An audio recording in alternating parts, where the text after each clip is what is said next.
Hello everyone. So guys, आज मैंने जो टॉपिक लिया केमिस्ट्री से वो मैंने लिया है बॉन्ड पेयर और लोन पेयर। सो आज मैं आपको इस वीडियो में इसका जो मेजर डिफरेंसेस है वो मैं आपको एक्सप्लेन करूँगी with example. So let's start. सबसे पहले हम लोग देखते हैं कि बॉन्ड पेयर और लोन पेयर जो ये वर्ड है ये एक्चुअल में आया कहाँ से। तो एक्चुअल में क्या था, विस्पर एक थ्योरी थी। विस्पर थ्योरी में ये बताया गया था कि दो टाइप के इलेक्ट्रॉन पेयर्स होते हैं जो कि प्रेजेंट होते हैं सेंट्रल एटम में। सो अब हम लोग इसको देखते हैं आगे में। तो उसमें जो दो इलेक्ट्रॉन पेयर थे, पहला इलेक्ट्रॉन पेयर कौन सा था, बॉन्ड पेयर, और दूसरा था लोन पेयर। बॉन्ड पेयर जो होता है ना उसका आप इस तरह से साइन समझिएगा और याद रखिएगा, ये एक तरह से बॉन्ड पेयर का साइन है। और लोन पेयर का जो साइन है वो कुछ इस तरह से होगा, ठीक है। बॉन्ड पेयर क्या कहता है, pair of valence electron that are shared by another atom and is sometimes called a bonding pair.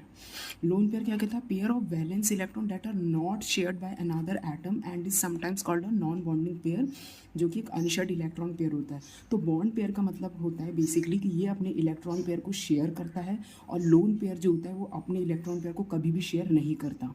जो बॉन्ड पेयर होता है ना ये रिस्पॉन्सिबल होता है कोवैलेंट बॉन्ड फॉर्मेशन के लिए। बॉन्ड पेयर जो होता है ना उसमें रिपल्शन जो फोर्सेस होती है ना बहुत लेस होती है, और जो लोन पेयर होता है उसमें जो रिपल्शन फोर्सेस होती है वो बहुत ज़्यादा होती है। अब मैं आपको इसके कुछ एग्जांपल्स आपको समझाती हूँ जिससे आपको और अच्छे से क्लियर हो जाएगा। तो यहाँ पे देखिए, सबसे पहले मैंने जो एग्जांपल लिया वो लिया मैंने अमोनिया का। अब आप इसमें देखिएगा, इसमें जो नाइट्रोजन है ना वो एक सेंट्रल एटम है, ठीक है। नाइट्रोजन का एटॉमिक नंबर क्या होता है, 7। इसकी इलेक्ट्रॉनिक कॉन्फ़िगरेशन सीरीज क्या बनेगी, 1s² 2s² 2p3। अब आप देखिए इसके जो आउटर मोस्ट जो शेल है उसमें वैलेंस इलेक्ट्रॉन कितने, टोटल 5, 3 इसके और 2 इसके, टोटल 5 है। तो जो नाइट्रोजन है ना ये बेसिकली क्या क्या करता है, अपने 3 जो है इलेक्ट्रॉन वो शेयर कर देता है किसके साथ, हाइड्रोजन के साथ। यानी कि यहाँ पे हमने जो NH3 लिया है तो इसमें NH3 है, तो नाइट्रोजन जो होता है वो अपने 3 इलेक्ट्रॉन हाइड्रोजन के साथ शेयर कर देता है, और उसमें बचे कितने रह जाते हैं, 2 इलेक्ट्रॉन। तो जो 2 इलेक्ट्रॉन जो बचे रह जाते हैं ना इसी को हम लोग लोन पेयर कहते हैं। और ये जो लोन पेयर होते हैं ना ये कभी भी किसी भी रिएक्शन में बॉन्ड बनाने में पार्टिसिपेट नहीं करते, इसलिए हम इसे बॉन्ड पेयर लोन पेयर बोलते हैं। और जो बॉन्ड बनाने में पार्टिसिपेट करते हैं उसे हम बॉन्ड पेयर बोलेंगे। सीधे वर्ड से क्लियर हो रहा है कि जो बॉन्ड पेयर होता है ना वो बॉन्ड बनाने में पार्टिसिपेट करता है, इसलिए हम उसे बॉन्ड पेयर बोलेंगे।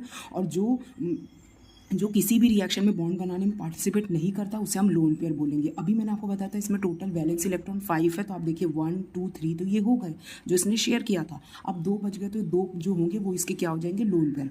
तो अब यहाँ पे देखिएगा कि NH बॉन्डिंग है ना, इसमें टोटल इसने कितने बॉन्ड बनाया है, बॉन्ड पेयर 1 2 3। तो इसमें क्या हो जाएगा, 3 इसमें जो अमोनिया में बॉन्ड पेयर हो जाएंगे, और लोन पेयर कितने हो जाएंगे, 1। तो जो लोन पेयर होगा वो कितना हो जाएगा, इसमें 1।